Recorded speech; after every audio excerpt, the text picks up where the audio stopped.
We stopped by the home of Jen Knopf, the president and founder of the REED Charitable Foundation, to find out more about how her foundation is helping dyslexic kids receive specialized education. So the REED Charitable Foundation is a charitable foundation, a public 501c3 that supports literacy for all students with a specific focus on students with dyslexia. And we started back in October of 2019. And our goal at the moment is training teachers in Orton-Gillingham. Orton-Gillingham is considered the gold standard in literacy instruction for all students, and it's vital for dyslexic students. This training typically costs up to $3,000 per person and was a barrier as to why teachers weren't being trained, but Jen had a mission to make this more affordable through her foundation. Back in 1997, our legislature created the National Reading Panel, and the goal was to figure out how do we improve reading outcomes for students, because 66% of our nation's fourth graders do not read at grade level, which is a really low standard, and most people don't know that statistic. 20% of that 66% are dyslexic, and those kiddos obviously struggle the most, and it tends to be the families of dyslexic kiddos that advocate for literacy, and we're the ones who find out these statistics because we have no choice. If we don't know these things, and we can't help our kids. Jen's son, Reed, was one of these students who was diagnosed with dyslexia. He quickly began losing interest in school, which was a red flag for Jen, so she set out to find out what was going on.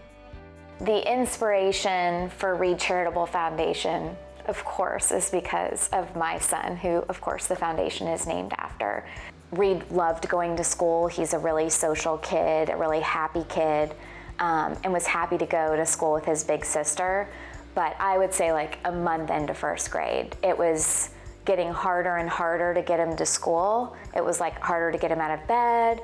Then he was forgetting things, and we'd have to drive back home. So there was the delay.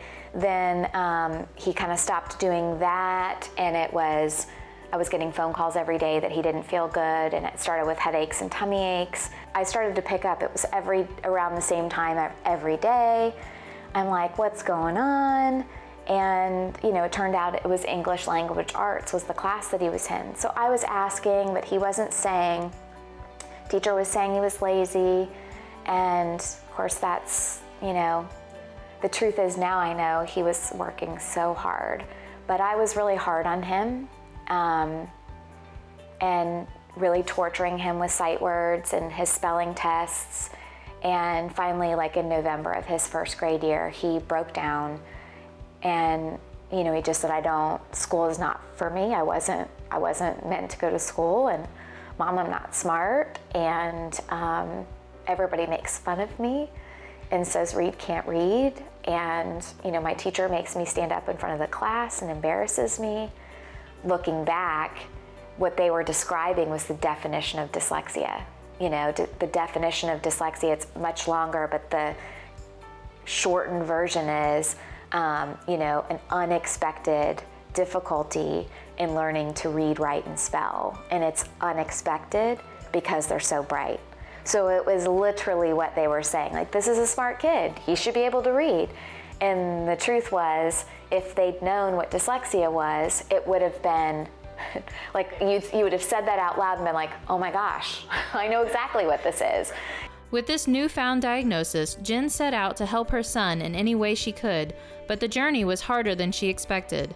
Sleepless nights followed, and she realized that there are many families that were struggling to find help. With the diagnosis came the recommendation of Orton-Gillingham. And so immediately I started researching. There was one person qualified at that time, 3.5 years ago, in the Central Florida area within the Academy of Orton-Gillingham Practitioners and Educators to actually tutor a child with dyslexia. That was unbelievable because dyslexia impacts 1 in 5. I mean, I remember one day just walking out and sitting on, like in the dark, sitting on the street curb, just like head in my hands, just sobbing, just head between my legs. And I was like, and we're the lucky ones.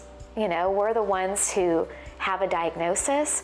We're the ones who, when you get the diagnosis and they tell you Orton-Gillingham, that I could cognitively be able to research and find someone, that I could afford to send Reed to that tutor, that I could quit my job and drive all over God's green earth to do those things and afford Chick-fil-A and, but it didn't feel very lucky. Of course, then I start researching, and the statistics for the non-lucky ones is terrible and completely preventable. Jen knew something had to be done and organized the REED Foundation in 2019. The foundation helped train more than 250 teachers in its first year, around 450 teachers in its second year, and continues to grow. So we've had people reach out to us to get Orton-Gillingham trained from every continent except Antarctica. These kids, they're the problem solvers, they're the game changers, they're the innovators, they're the entrepreneurs. Every device, everything that we use on a daily basis, our lighting, our phones, all of it was created by dyslexic and or ADHD brains. The biggest learning disability in a classroom is fear and shame. And so, if a child is sitting there not feeling worthy and capable, and they know that, there is a risk of embarrassment and failure in the classroom, that is going to be the biggest deterrent to them being able to learn. With a world of difference, I'm Cindy Peterson.